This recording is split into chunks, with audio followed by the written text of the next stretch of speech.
Sirik bertambah, durhaka kepada Allah, mending kalau panjang umur. Coba kalau sampai seandainya kita belum tobat lalu meninggal dalam keadaan suuzon, ya, suul khatimah. Baik, berikutnya adalah mengeluarkan jin dengan bantuan jin. Nah, ini namanya jin isi ulang, ya. Jadi bukan galon doang yang diisi ulang, ya, bukan air saja yang diisi ulang, tapi jin pun ada jin isi ulang, gitu. Jadi misalkan di dalam tubuh ibu itu ada gangguan jin, lantas si dukunnya itu memiliki jin yang paling sakti. Tenang bu, saya punya jin yang bisa mengeluarkan jin ibu. Masukkan, kamu masuk, Jabar. Kamu ya jin masuk, maaf ya kalau ada suaminya namanya ya jin, masuk, masuk. Lalu yang di dalam walau alam jin yang ada di dalam tubuh si pasien itu keluarlah kalah sama si jin yang ada di dalam diri si dukun. Sembuhkah penyakitnya? Enggak. Nanti si jin yang dimasukkan itu bikin makar. Soalnya udah calling-callingan nih, WhatsAppan mungkin ya sama si dukunnya. Nanti kamu kalau udah sebulan buat dia gelisah, buat takut rumahnya. Setelah sebulan bener, rumahnya jadi tiba-tiba angker, dia jadi takut keluar rumah, jadi malas sholat. Akhirnya apa? Nge-WhatsApp lagi ke Pak Ustadznya, ke dukunnya. Pak Dukun, saya kok jadi gini, datang lagi ke sini. Nanti akan saya kasih jin yang lebih sakti. Padahal udah callingan. Nanti datang, kamu keluar. Nanti ganti lagi. Gitu aja isi ulang. Gak ada ujungnya. Uang terus keluar, ya, mahar terus keluar. Seperti itu siasat-siasat mereka. Berikutnya adalah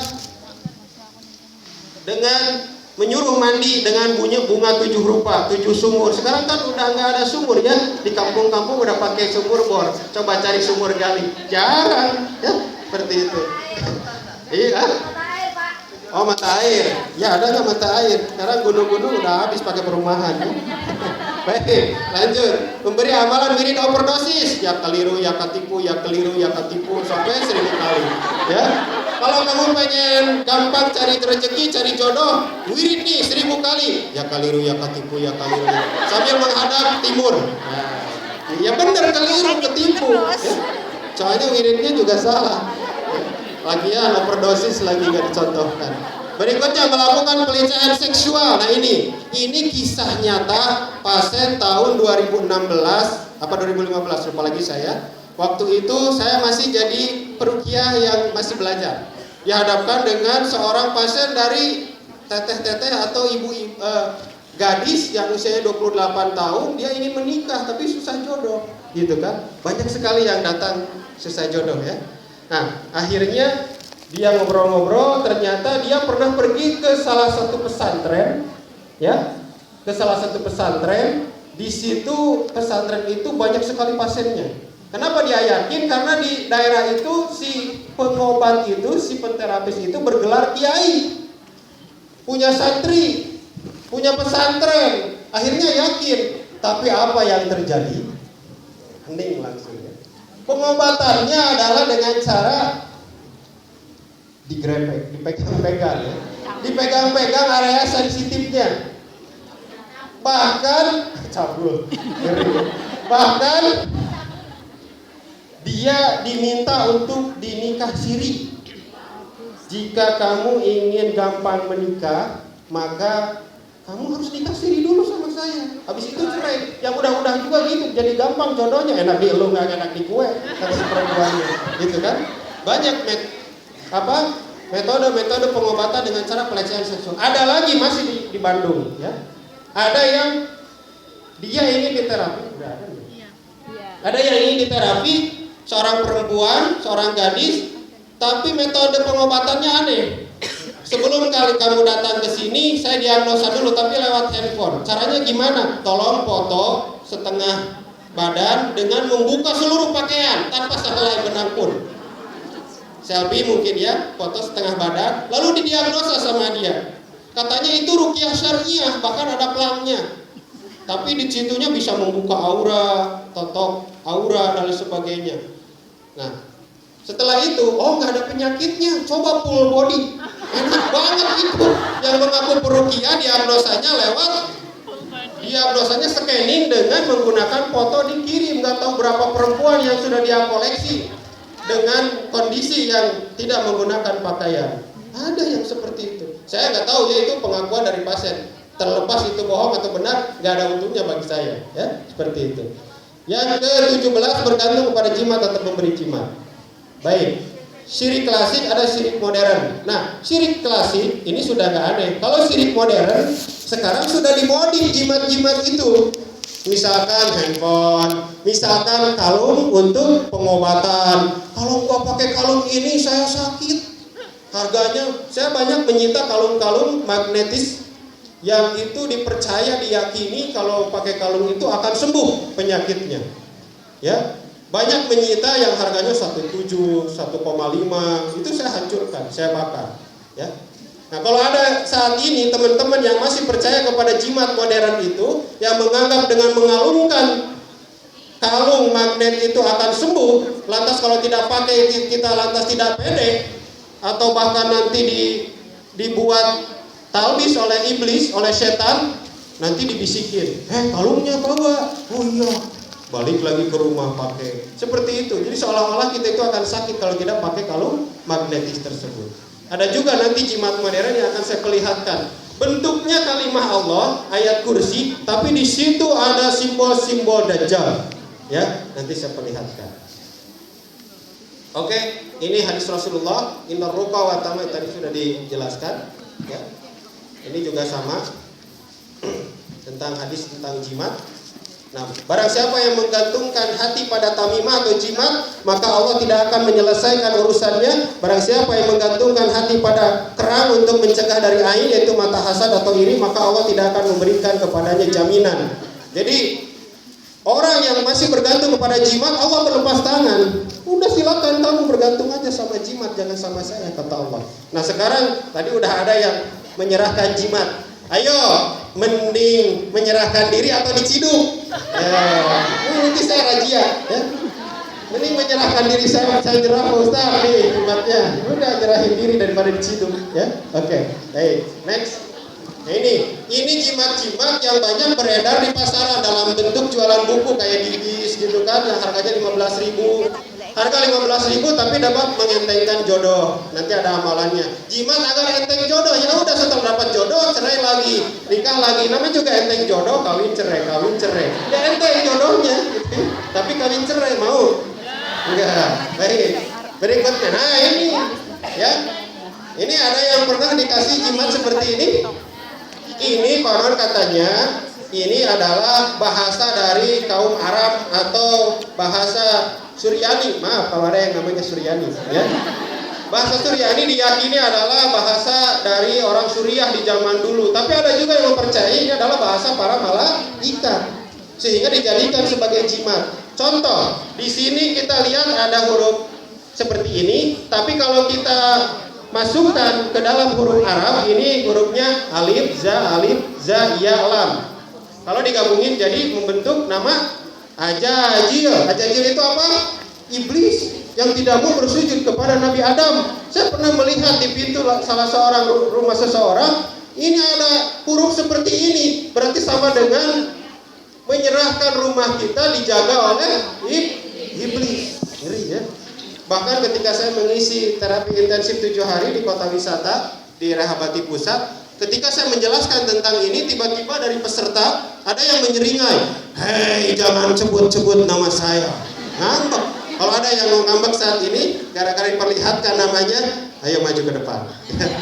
Baik. Berikutnya, nah ini seperti ini. Ini huruf Bismillahirrahmanirrahim dalam bentuk bahasa Arab atau Suryani. Ya. Ini sama juga ya, huruf hijaiyah dalam bentuk huruf-huruf seperti ini. Nanti saya perlihatkan. Nah, baik. Di dalam jimat biasanya, oke, saya perlihatkan dulu yang jimat aslinya. Oke. Oh, banyak sekali ya. Nah, ini tadi, ini bukti nyata jimat-jimat yang dibentuk dari bahasa Suryani tadi. Ini hasil postingan dari salah satu peruqyah dari Kalimantan. Ini kan betul-betul nyata bahwa huruf-huruf yang tadi digunakan untuk jimat, ya. Ini juga sama, ya. Bahkan ayat Al-Qur'an surat Maryam kaf ha ya ain shad, ya, pernah lihat itu dijadikan jimat juga Al-Qur'an. Disandingkan dengan surat Asy-Syu'ara ayat pertama ha mim ain sin qaf, itu disandingkan. Nah, tujuannya adalah jimat untuk mahabbah atau pengasihan. Kalau dalam bahasa Jawanya putar giling gitu ya. Ya, jadi yang suami istri udah cerai bisa balik lagi gitu ya. Yang kita ingin mencintai seseorang lalu tempelkan ini, bawa di dompet, nanti si yang kita senangi itu akan balik kepada kita. Nah, ini Ustaz tolong bikinin dong buat saya. Oh jangan, saya udah insaf ya, jangan. Baik. Nah, sudah tahu Pak. Saya kembali ke belakang karena ini penting ya. Nah, di dalam jimat-jimat yang tadi ada huruf-huruf biasanya alif, ba, ja, da. Kenapa enggak alif, ba, ta, sa, jim, da? Ya, enggak seperti huruf hijaiyah. Dalam pembuatan jimat diharuskan hurufnya seperti ini, abajadun, hawazun. Jadi ini abjad disebutnya. Setiap huruf memiliki poin tersendiri. Nah, poin inilah yang memiliki makna yang nanti akan dimasukkan menjadi sebuah formula yang akan menjadi kekuatan bagi seseorang yang mempercayai jimat itu. Nah, kenapa muncul seperti ini? Ini muncul di zaman-zaman sekarang. Kalau dulu masih Arab. Kenapa dikonversi ke dalam bentuk angka? Karena gini, banyak keluhan ke dukun. Aduh, Pak Dukun, Pak Ustadz, semenjak saya punya jimat ini, saya kehilangan STNK 3 kali, ATM diperbaharui 7 kali. Kenapa? Ketika ke WC harus disimpan kan, nggak boleh. Kalau ke WC ini ruginya. Ini suami-suaminya yang masih punya jimat-jimat kayak gitu rugi. Pernah ada yang kayak gitu ke ATM ke bank bolak-balik. Kenapa? Sering bolak-balik ke bank. ATM saya hilang di mana? Di WC rest area. Ya nggak bisa balik lagi, udah milik orang lain. Nah ini makanya sekarang dikonversi dalam bentuk angka. Konon katanya kalau dikonversi dalam bentuk angka tidak boleh dibawa ke WC. Nah ini jimat modern saat ini. Jadi dimasukkan, dikonversi ke dalam bentuk angka yang tadinya huruf Arab. Ya. Nah baik, berikutnya. Arti bentuk wadah jimat. Nah, nanti akan diperlihatkan. Ada makna-makna tersendiri. Kotak. Nah, kotak persegi bermakna unsur tanah atau bumi. Nah, makanya ini fungsinya untuk apa? Saya dulu tahu, ya. Ini fungsinya untuk apa? Kalau tanah sama bumi berarti untuk kekuatan atau untuk membungkam. Kalau ada seseorang yang banyak bicara, nah di sini ibu-ibu yang saya kasih jimat yang berunsur bumi, langsung diam, gak bisa ngomong, ya, gitu. Ada sihir dalam bentuk jimat, dalam bentuk unsur bumi ini. Ada juga yang untuk mensejahterakan, untuk mengharmoniskan, ya. Bulat elemen besi penjaga atau pengunci, ya, seperti itu. Bulat itu unsur besi atau pengunci. Segitiga bermakna elemen api, ya. Bentuk tak beraturan, gitu ya, gelombang itu bermakna elemen air. Lurus panjang nanti akan diperlihatkan bukti realnya, bermakna elemen kayu atau kesejahteraan. Arti warna kain. Nah, ini seperti ini, ada warna putih, biasanya kain mori atau kain kafan, ya, atau kain hitam. Putih asihan, kanuragan, pembungkus buhul, ya. Merah penglaris, penjagaan, perlawanan. Kuning mahabbah, penglaris. Hitam kedikjayaan, kanuragan, penjagaan dan kekebalan. Ya, baik, next. Nah ini arti elemen dari per huruf. Api huruf-hurufnya ini, udara huruf-hurufnya ini. Nanti kalau kita melihat ada yang ngasih jimat, bisa dibuka ini huruf kamusnya. Ini dari Pak Ustadz Ardi nih di Hong Kong. Ini maksudnya untuk apa? Ini ternyata api. Pantesan saya di rumah selalu bertengkar sama suami, bikin panas suasana rumah. Nah itu, makanya orang yang menyimpan jimat akan nanti saya jelaskan hubungannya dengan psikologi seseorang. Karena ini ada unsur-unsur ini, ya, udara, air, tanah. Ya. Berikutnya, Nah, ini yang sudah dikonversi ke dalam deret angka. Api, ini angka-angkanya. Ini biasanya disebut dengan 3 deret atau disebut dengan sebuah wafat Adam Hawa. Nah, wafat Adam Hawa ini ya. Ini yang paling dasar dalam pembuatan wafat. Saya tidak akan mengajarkan ini ya. Saya tidak akan, dan jangan diikuti. Kalau diikuti nanti diikuti sama yang punyanya. Mau? Gangguan aja nggak sembuh-sembuh masih. Berikutnya.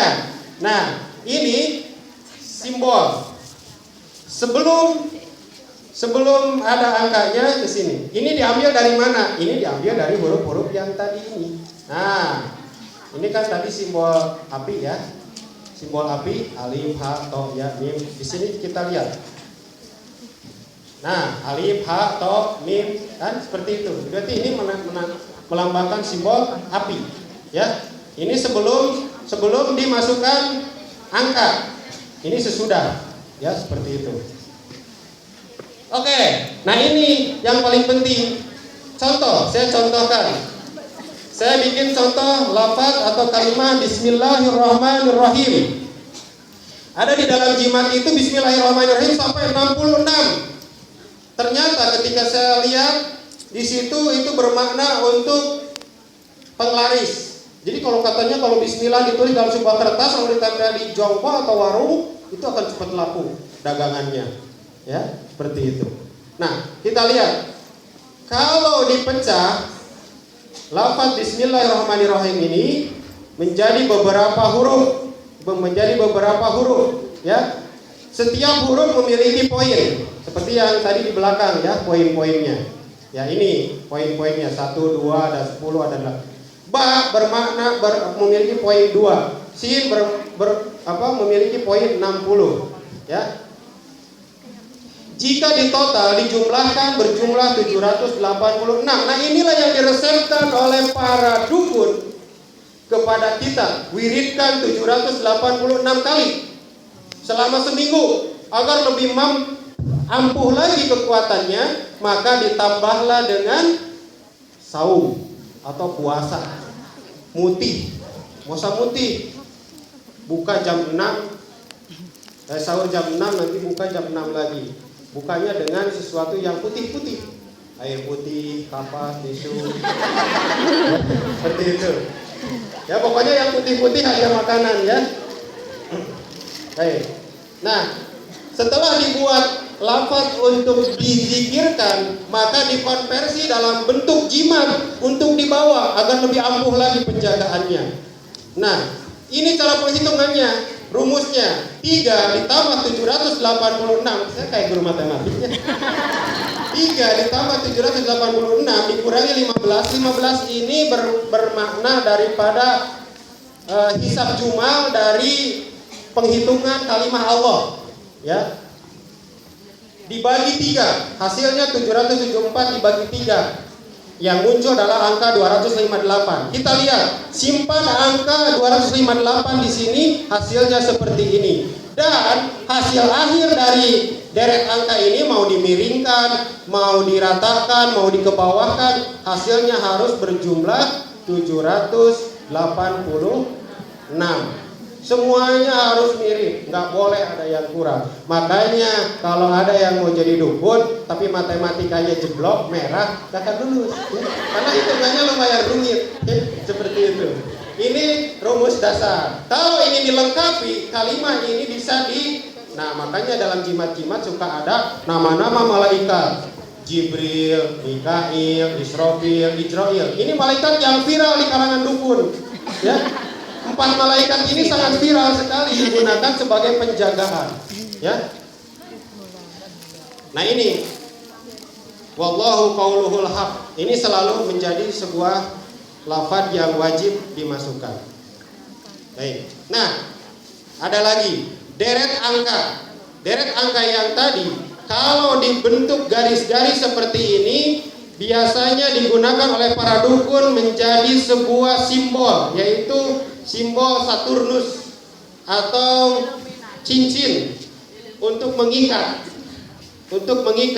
Tujuannya beda-beda. Ada yang untuk kesaktian dan sebagainya.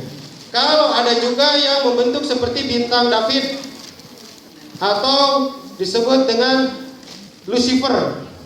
Nah, berarti ini kan lambang setan, satanik, ya. Ini lihat seperti ini. Ngeri ya. Jadi kita menggunakan cincin seolah-olah itu Islami, tapi padahal di dalamnya itu banyak sekali penyesatan-penyesatan. Next, berikutnya adalah, nah ini yang viral juga di kalangan para dukun, yaitu ajimat Hatim Nabi Sulaiman yang umum dipakai di setiap ajimat. Nah ini ada nama-namanya. Ini ajimat Hatim Nabi Sulaiman. Bahkan dibikin cincin. Nah, ada cincinnya. Kalau ada yang melihat cincin seperti ini, segera musnahkan, hancurkan. Ya, ini cincin Nabi Sulaiman. Ini makna-makna daripada cincin berkaitan dengan alam. Nah, ini nama-nama jin yang ada di dalam cincin tersebut. Berarti kita sama dengan menggadaikan akidah kita untuk dijaga oleh kalangan jin. Baik. Nah, ini yang tadi saya sebut jimat modern. Mungkin yang pergi jalan-jalan ke luar negeri, ada yang pernah beli oleh-oleh seperti ini, lantas digantungkan di tiap 4 penjuru rumah atau disimpan di jendela untuk penjagaan. Coba kita lihat, ini seperti apa? Ya, ini ada segitiganya. Kalau kita lihat di hieroglif, ini namanya dengan Amun-Ra atau dewa matahari, ya, atau mata Dajjal, ya. Ini seperti ini, ya.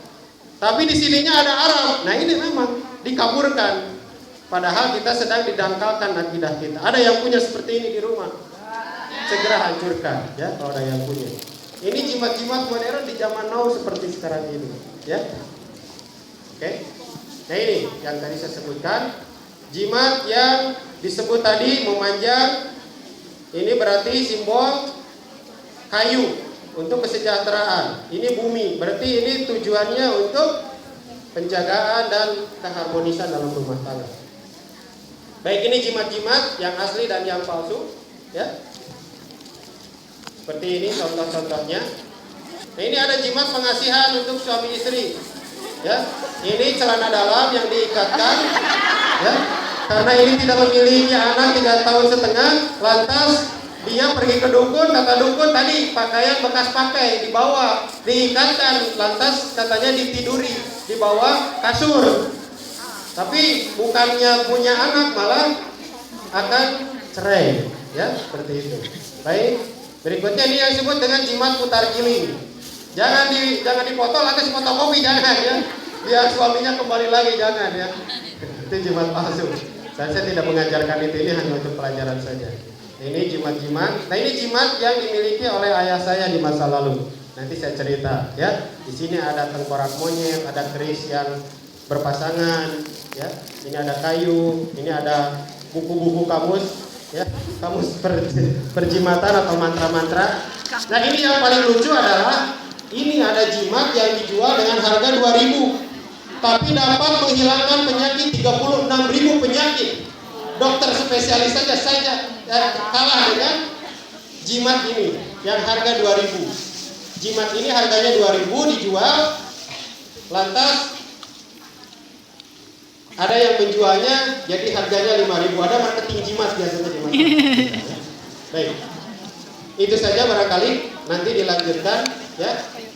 Dilanjutkan tentang jimat-jimat yang lainnya. Ini mungkin ada yang pernah lihat seperti ini, ya. Termasuk, nah ini, ya. Nah, ini nanti ada pengaruh mental jimat terhadap mental manusia, akan dibahas setelah sholat duhur gitu, ya. Baik, itu saja. Barakallahu fikum. Billahi bisabil haq. Assalamualaikum warahmatullahi wabarakatuh. Waalaikumsalam warahmatullahi wabarakatuh.